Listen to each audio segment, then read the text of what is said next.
no son totalmente con seguridad, ¿verdad? Entonces ya asume un valor entre 0 y 1. Entre más cerca de 0, menos probabilidad. Entre más cerca de 1, más probabilidad. Entonces, en resumen, la probabilidad es simplemente qué tan posible es que ocurra un evento determinado. Si hay mucha posibilidad de que ocurra, entonces le damos un valor alto de probabilidad. Un 0.90, quiere decir un 90%. Un 0.95 de probabilidad. Si hay poca probabilidad de que ocurra, decimos un 0.15, un 0.20. Entonces, a eso es a lo que se refiere en forma sencilla el concepto de probabilidad. Por último, para terminar esta introducción, porque vamos a seguir considerando la probabilidad, pero quiero decir que nosotros en estadística clasificamos los sucesos en función de que sean seguros o sean de carácter probable en sucesos probabilísticos o determinísticos. Probabilístico es cuando no se tiene la total certidumbre. Solo existe un grado de certidumbre, pero no es una certidumbre total de que un evento ocurra. ¿Sí? Como les decía, ¿cuál es la probabilidad de que llueva hoy en la noche? Pues no tenemos ninguna seguridad de que vaya a llover. Como puede que sí, puede que no. Mientras que los eventos determinísticos esos son aquellos que ya se asegura cómo van a ocurrir. No pueden ocurrir de otra manera. O sea, ya está determinado. Por eso se llaman eventos determinísticos. Ya está determinado cómo van a suceder. Por ejemplo, si yo sostengo un vaso, tengo en mi mano un vaso, ¿verdad? Un vaso para tomar agua. Y levanto ese vaso en alto. Imagínese usted esté sosteniendo un vaso en alto. En el momento que yo suelto el vaso, ¿cuál es la probabilidad de que el vaso se caiga al suelo? Bueno, ahí es seguro que se va a caer en el suelo. No se va a quedar volando el vaso en el aire, ¿va? Se va a caer por la misma ley de la gravedad, que es una ley determinística, ¿va? Ya está determinado cómo va a suceder. Entonces, ese es un evento determinístico. Ahí no existe chance de que ocurra de otra manera, sino que caiga. Ahora, que se quiebre, ese ya es otro asunto. Puede que se quiebre o puede que se salve. Entonces, a eso nos referimos cuando hablamos de eventos que son probabilísticos, cuando no se tiene una seguridad total, o eventos determinísticos, cuando se tiene una seguridad total. Ahí ya no entran las probabilidades. En los eventos determinísticos ya no entran las probabilidades, solo en los eventos probabilísticos. ¿Alguna pregunta hasta ahora?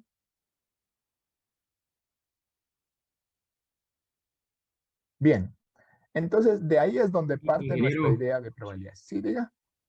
en el probabilístico es un cierto porcentaje de seguridad. Correcto. Ok, gracias. Que nosotros lo expresamos en estadística como de entre 0 y 1. Ya no lo expresamos en estadística como porcentaje, sino como valores decimales, ¿verdad? Pero tienen la misma referencia, ¿verdad? Bien. Entonces, en base a esto, yo voy lo que entre Juan Flores, ahí está Juan Flores. Entonces, ¿qué importancia tienen las probabilidades? ¿Qué importancia? ¿Por qué es importante que nosotros entendamos y estudiemos el concepto de la teoría de las probabilidades? ¿Qué le da valor a eso para nosotros? Bueno, las probabilidades tienen mucha importancia. Yo voy a mencionar solamente dos aspectos de consideración sobre la importancia de las probabilidades. Número, ¿qué importancia tienen en la vida cotidiana? Y número dos, ¿qué importancia tienen en el tema de la investigación? Es ahí donde nos dirigimos con la estadística, nos dirigimos hacia el tema de la investigación. Entonces, en la vida cotidiana, a nosotros las probabilidades nos sirven para tomar decisiones en función de si de si la probabilidad de que un hecho suceda es alta o es baja. Entonces, cuando yo evalúo internamente la probabilidad de que ocurra un evento, yo tomo una decisión. Entonces, en la vida cotidiana, ¿por qué son importantes las probabilidades? Porque podemos evaluar la certidumbre o incertidumbre de que ocurra un suceso o evento y en función de eso tomar una decisión. Le voy a poner un ejemplo.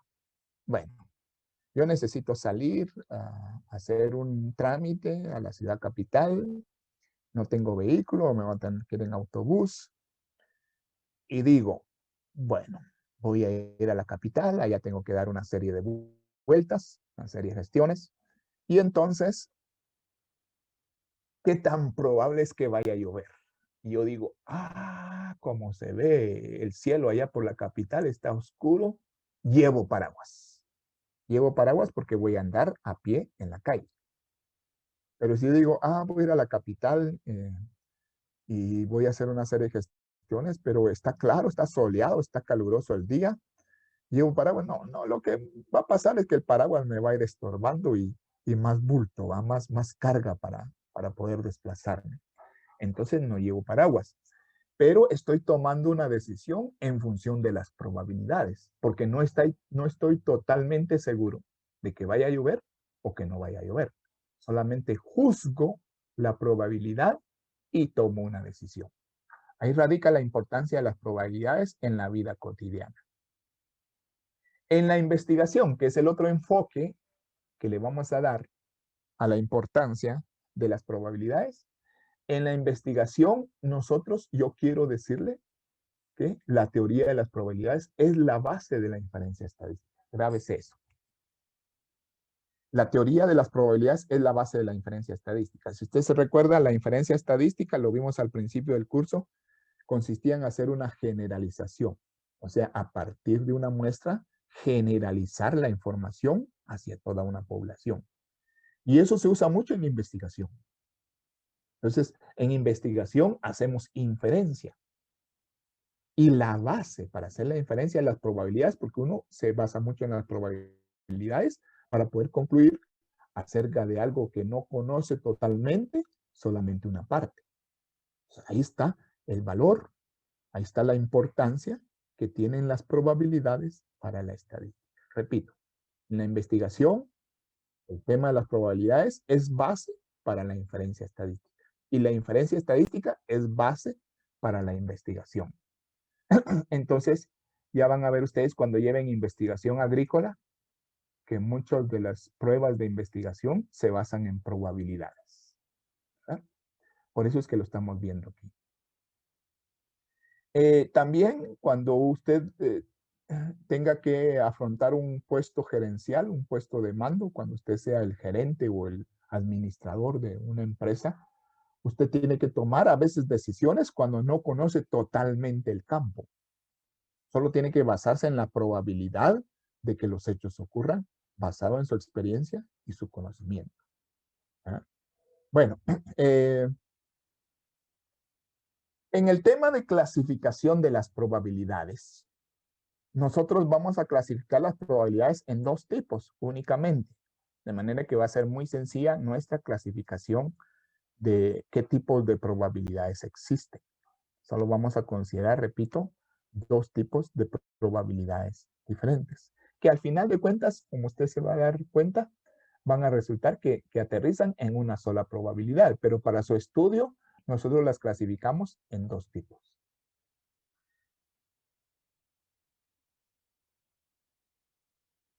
Probabilidad clásica o a priori y probabilidad a posteriori o como una frecuencia relativa. Pregunta de examen. Los dos tipos de probabilidad que existen son, o que por lo menos que vamos a estudiar nosotros en el curso. Quizá hayan más, pero las que vamos a estudiar en el curso son la probabilidad clásica o a priori, la primera, y la segunda, la probabilidad a posteriori o como una frecuencia relativa. Fíjese que los dos tienen dos nombres. La probabilidad clásica también se llama a priori. Y la probabilidad a posteriori también se llama como una frecuencia relativa. Así se llama. Entonces tome en cuenta esto. ¿Preguntas hasta ahora? ¿Opiniones? ¿Comentarios? Bien. Vamos a ver si alguien nos resume en tres, 4 palabritas lo que hemos dicho.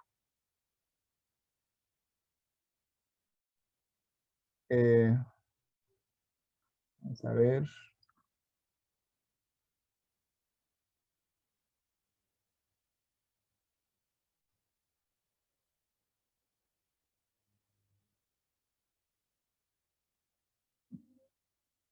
Anthony García.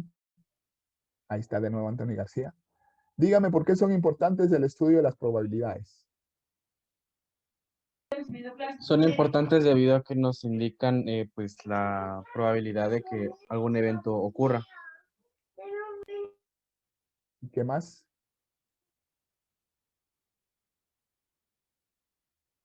En nuestra vida cotidiana pues nos evalúan la certidumbre y incertidumbre, y en la investigación es la base para la inferencia estadística. Correcto. Eso era lo que esperaba que me dijera. Vamos a ver una señorita. Una señorita. Desaparecieron las señoritas. Bueno, preguntémosle a Lilian. Lilian, por favor, dígame, ¿cómo clasificamos las probabilidades en estadística? Probabilidad clásica o a priori y probabilidad a posteriori o como una frecuencia relativa. Muchas gracias, Lilian. Ahora vamos a ver entonces en qué consiste eso. Primero, la probabilidad clásica a priori. ¿Por qué se le llama clásica? Porque fue la primera que se estudió. Ese es el nombre. A lo original, a lo inicial, a veces se le llama lo clásico. Lo clásico es lo primero que ocurrió. ¿Vale?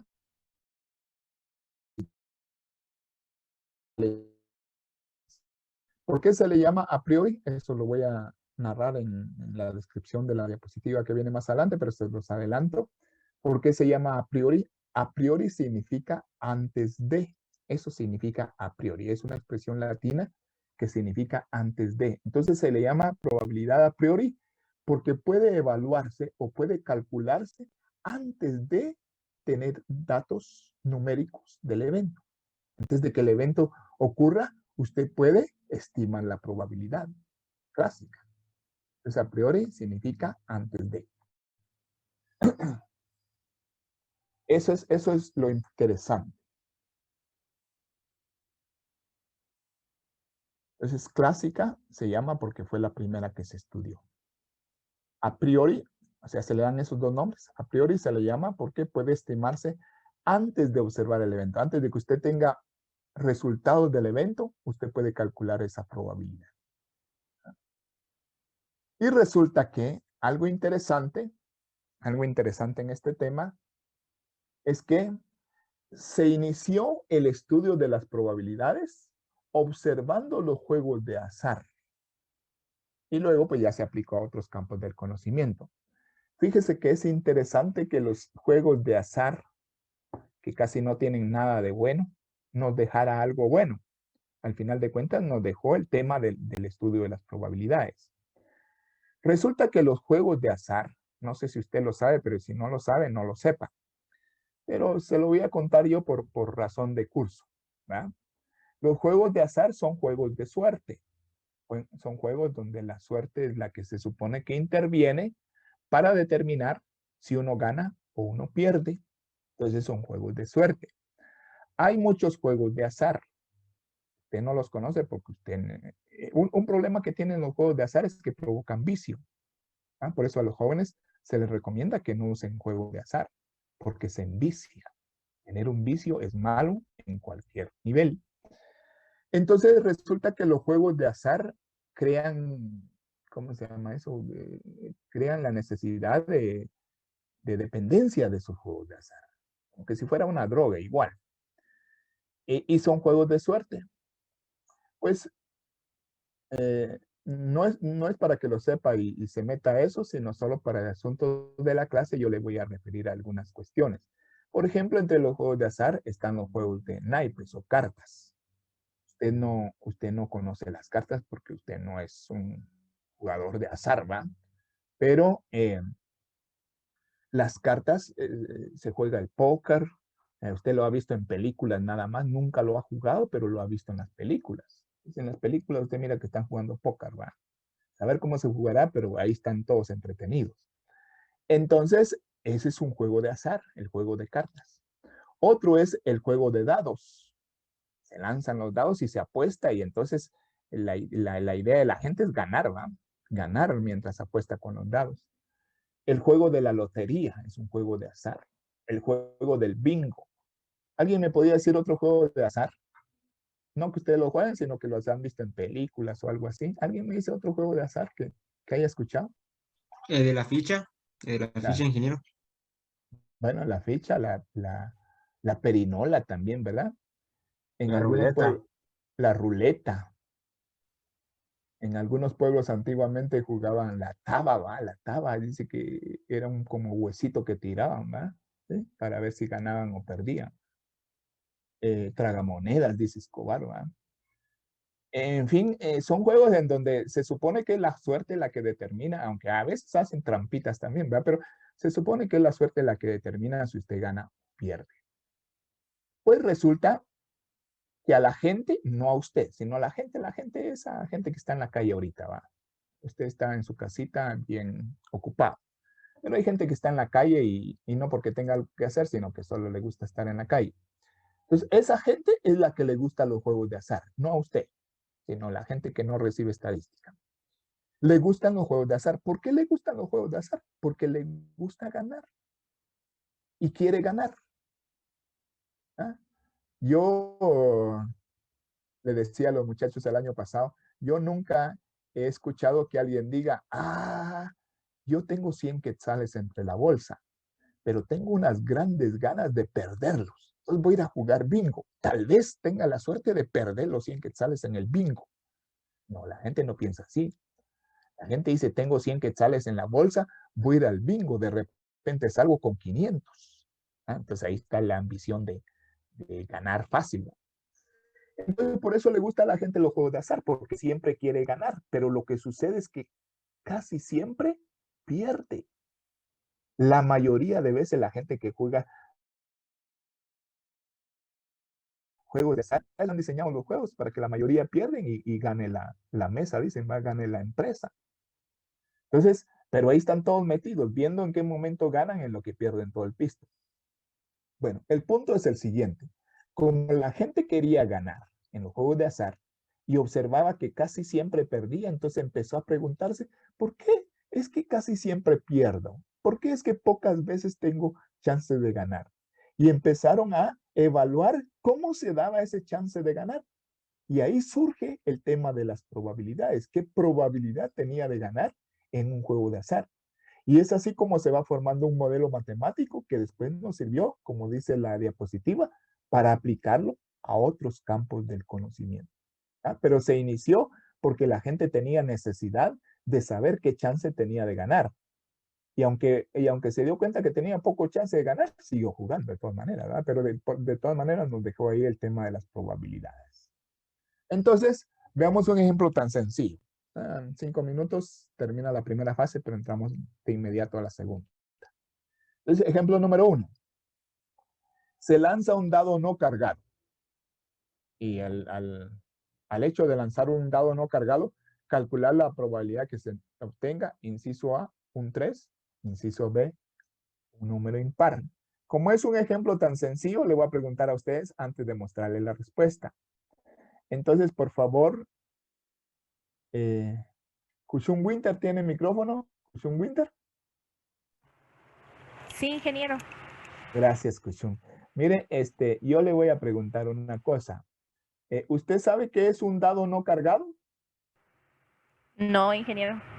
No, pues está bueno que no lo sepa porque no me gusta que se metan a esos juegos de azar. Bueno, pero por razones del ejemplo lo tiene que saber, ¿verdad? De ahí solo sépanlo. Un dado no cargado es un dado que no está cargado. Casi no dije nada, ¿verdad? Pero lo que pasa es que, como le dije hace un ratito, en los juegos de azar también se dan ciertos trucos o trampas. Son famosos los juegos de azar por los chanfles o trampas o ¿cómo decirlo?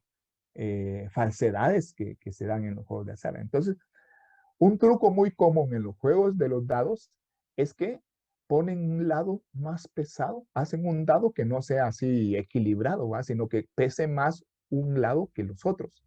Entonces, donde pesa más un lado, es más probable que ese lado caiga en el suelo y el otro lado el proyecte arriba, ¿va? Entonces, es un dado chanchullo, decíamos antes en el pueblo. Chanchullo quiere decir fraudulento. Un dado chanchullo, fraudulento, que hace trampa. Pero nosotros no hacemos trampa, entonces trabajamos con dados no cargados. Entonces, señorita Kushum, no, perdón, ¿a quién estaba preguntando? A mí, ingeniero, Kushum. Perdón, sí. Estaba preguntando a una señorita, yo pensé que... Bueno, entonces le pregunto, ¿cuál es la probabilidad? Así, usted estímelo por su cuenta, ¿cuál es la probabilidad de que ocurra un 3 si el dado es dado normal, si el dado es dado legal? ¿Un sexto? Un sexto, correcto. Un sexto. ¿Por qué?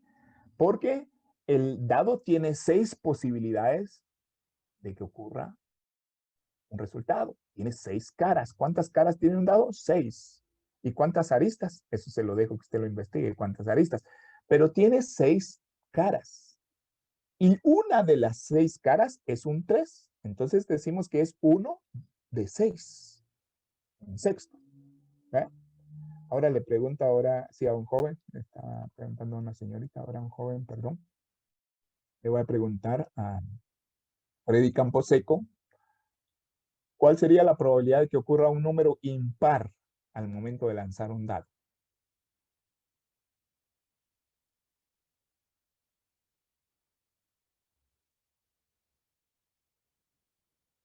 No sé si Freddy tenga micrófono. De que salga un número impar, ¿Sí? pues no sé cuántos números impares tiene un dado. Es que Uno, es el problema, tres, que no conocemos los dados. Pero alguien que conozca los uno, dados, tres, vamos a cinco. ver. Wagner, Felipe, tal vez conoce un dado. ¿Cuál Eh, sería la probabilidad de un impar ahí? 0.5%. Es 0.5, pero 0.5, ya es en el por ciento. Pero sí, porque lo que hacemos es relacionar cuántas posibilidades hay que ocurra lo que estamos viendo aquí. Contra lo relacionamos con el número de posibilidades totales. Entonces, que ocurra un 3 sería 1 de 6, un sexto, punto 16. Y que ocurra un número impar, pues ¿cuántos impares tiene el dado? Tiene 3 impares de un total de 6. Entonces 3 sobre 6 es 0.5. De esa manera se calcula la probabilidad clásica. Cuando volvamos del corte, vamos a continuar hablando de la probabilidad clásica, pero de esta manera tan sencilla puede calcularse la probabilidad clásica, relacionando el número de formas que cumplen con el hecho entre el número de formas totales que pueden producirse o el número de resultados totales que pueden producirse. Ese es el concepto de probabilidad clásica, ¿verdad? Y entonces, sobre ese vamos a ver otro ejemplo. Solamente que para no quedarme cortado, entonces mejor